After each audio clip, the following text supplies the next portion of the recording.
Good morning बच्चों।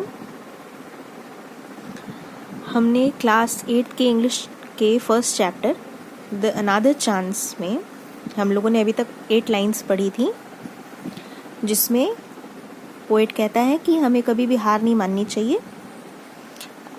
अपनी गलतियों का सुधार करने में हमें केवल एक आवश्यकता होती है, एक तीव्र इच्छा की, एक गहरी इच्छा की आवश्यकता होती है। किसी एक नए दिन का हमें इंतज़ार नहीं करना होता है, केवल हमें चाहिए एक गहरी इच्छा और कि हम अपना पूरे दिल से प्रयास कर सकें अपनी फेलियर यानी कि अपनी असफलता को सफलता में बदलने के लिए।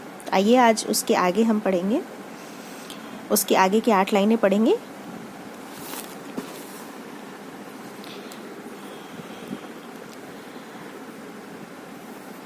To live a little better and to always be forgiving.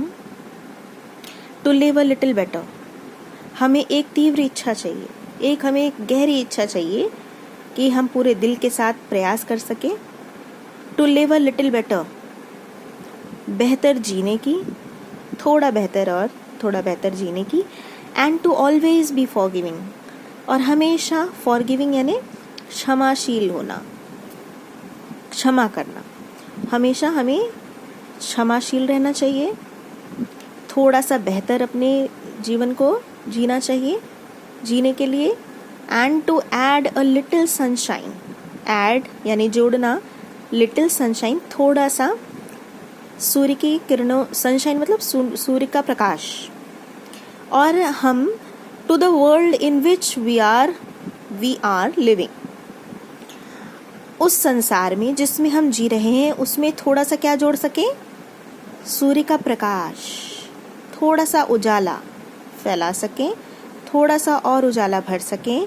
हमेशा क्षमाशील रहें और अपने जीवन को थोड़ा सा और बेहतर जिएं। इसके लिए हमें किसी नए दिन की आवश्यकता नहीं होती है, इसके लिए हमें केवल आवश्यकता होती है एक गहरी तीव्र इच्छा की।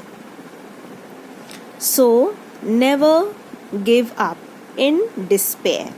गिव अप ये एक पूरा एक शब्द है। गिव अप का मतलब होता है त्यागना, डिस्पेयर का अर्थ होता है निराशा। नेवर मतलब कभी नहीं। So never give up in despair, इसीलिए निराश होकर हमें कभी त्यागना नहीं चाहिए अपनी इच्छाओं को, अपने को निर्बल नहीं बनाना चाहिए। कभी भी हमें निराश नहीं होना चाहिए, निराशा में आकर हमें अपनी आशा को नहीं छोड़ना चाहिए। And think you are through, for there is always a tomorrow and the hope of starting anew. तो हमें कभी भी निराशा में हमें कभी भी अपनी आशा को त्यागना नहीं चाहिए, अपनी इच्छाओं को त्यागना नहीं चाहिए, अपने विल पावर को कभी भी त्यागना नहीं चाहिए, अपनी दृढ़ इच्छा को कभी त्यागना नहीं चाहिए जिसमें हम चल रहे हैं। For there is always a tomorrow, क्योंकि for का मतलब यहाँ क्योंकि से, there is always a tomorrow, क्योंकि हमेशा एक कल है हमारे पास। And the hope of starting a new, और हमारे पास वो आशा है कि हम एक नई शुरुआत कर सकें। हमेशा अंधकार के बाद प्रकाश होता है, ठीक है, रात के बाद सुबह होती है। इसीलिए हमारे पास आज अगर हमारा बिगड़ गया तो हमारे पास कल है उसको सुधारने के लिए। तो हमें कभी भी किसी भी चीज़ की शुरुआत करने की आशा को कभी त्यागना नहीं चाहिए, भले ही हम चाहे जितना भी बुरी स्थिति में हो, लेकिन हमें कभी भी आशा का त्याग नहीं करना चाहिए। हमें हमेशा आशावान रहना चाहिए, हमेशा अपने कर्तव्य की ओर ही अग्रसर रहना चाहिए। हमारे पास क्योंकि एक नया दिन होता है, आशा की एक नई किरण हमेशा होती है हमारे पास एक नई शुरुआत करने के लिए।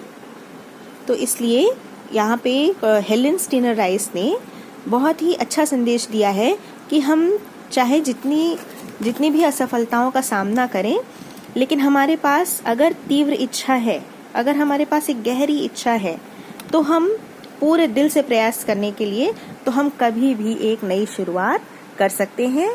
हमें कभी भी उस आशा का त्याग नहीं करना चाहिए, ठीक है।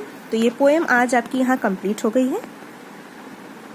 अब इसके हम आपको वर्ड मीनिंग यानी कि जो टफ वर्ड्स है उसकी मीनिंग, उसका उच्चारण हम आपको बताएंगे।